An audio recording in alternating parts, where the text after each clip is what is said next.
مهمه و اگر در نکنه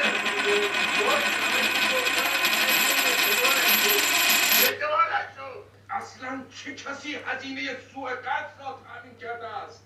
از کی قرض گرفت؟ کی میخواهد قرضش را بیاید پس بدهد؟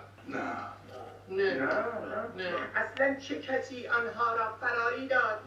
از خودتان هم قبول دارید که ما مشتی ارجنگ و مفخر و کل پوک را دوربر همایونی خودمان جمع کردیم. قربان، منظور پیدا کردن یک عامل نفوذی و کار خراب کن و نامرد و ناهماهنگ در این دربار است. کافی! ببندن دهان گالی جوناویت را.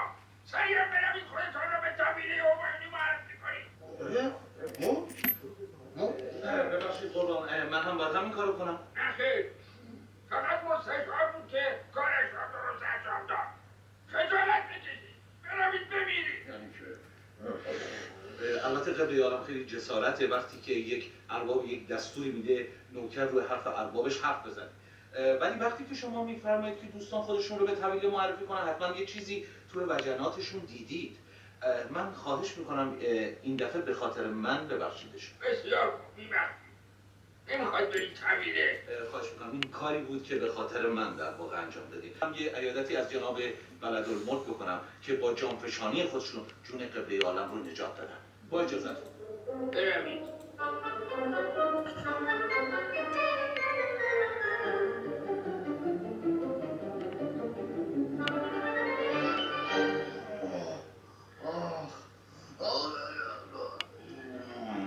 سلام علیکم، حالشون بهتره؟ معمش نگذارم.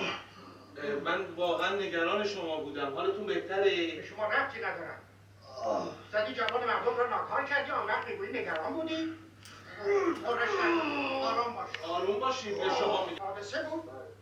نقشه سوءقصد به جان اعلی حضرت را طراحی کردی که بیاندازی گردن جناب بلدالملک. آن وقت میگویی حادثه بود. خودش نکنید. آرام باش. آروم باشید. به شما میگم آروم باش. آروم باش. نکنم میخواستی شخصی شخیصی جناب بلدالملک را از سر راهت برداری. شما زمانتو به ما چرا انقدر سوسه میای حالا؟ زخمت را باز نمی کنی، تکان هم نمی کنی، فریاد هم نمی کشی، شما ممکن است خونریزی کنی. یعنی نباید داد بزنن و عصبانی بشن؟ این دستمال را هم بذارید لای دندانتان که اگر دردتان گرفت محکم گازش بگیرید. شما هم بروید پی کارتان. بیشتر از این وقت نظمی مملکت را نگیرید. شما مثل اینکه یه مشکلی اصولا اصلا با من داری، نه؟ سوءقصد به جان اعلی حضرت، سوءقصد کنندگان خطرناک، همه مقامات، همه سربازان، همه لشکریان. آن وقت ما نامحرم بودیم. تک از اون لحاظ بگین شما. خب به هر حال ببینید، من اولین بارم بود داشتم یه نقشه سوءقصد رو قلم میافتم.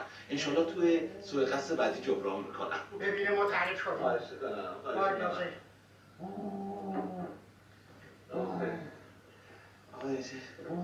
اینا که الان من متوجه هستم که شما خیلی از دست من عصبانی هستین. نه؟ متوجه هستم کاملا. فقط خواهش میکنم آرامش خودتون رو چیز کنید، چون بهتون گفتن آروم باشین. آروم باشین. به شما گفتن آروم باشین. خواهش میکنم. الان شما چجوری آروم میشین؟ میخواین اونایی که شما همیشه به من میگین من به خودم بگم آروم میشین؟ اون چیزایی که شما رو آروم این پدر سوختشو برین بزنین زدین سوءقصد کردین مخصوصا اگه چیزی بیاد ست میخوره تو سر من اینا عصبانی میشن. خوب شد الان آرومی؟ بهتری؟ من در ضمن می‌خواستم با اعلی حضرتم صحبت کنم که اون مدال به اون سینه ستر به شما بزنیم. واقعا این شجاعت شما قابل تقدیره. البته من میدونم شما این کارا رو برای مدال انجام ندادین و انجام وظیفه و این حس انجام وظیفه شما همیشه قابل تقدیره، ولی با این حال من فکر می‌کنم که شما اینو داشته باشید. حالا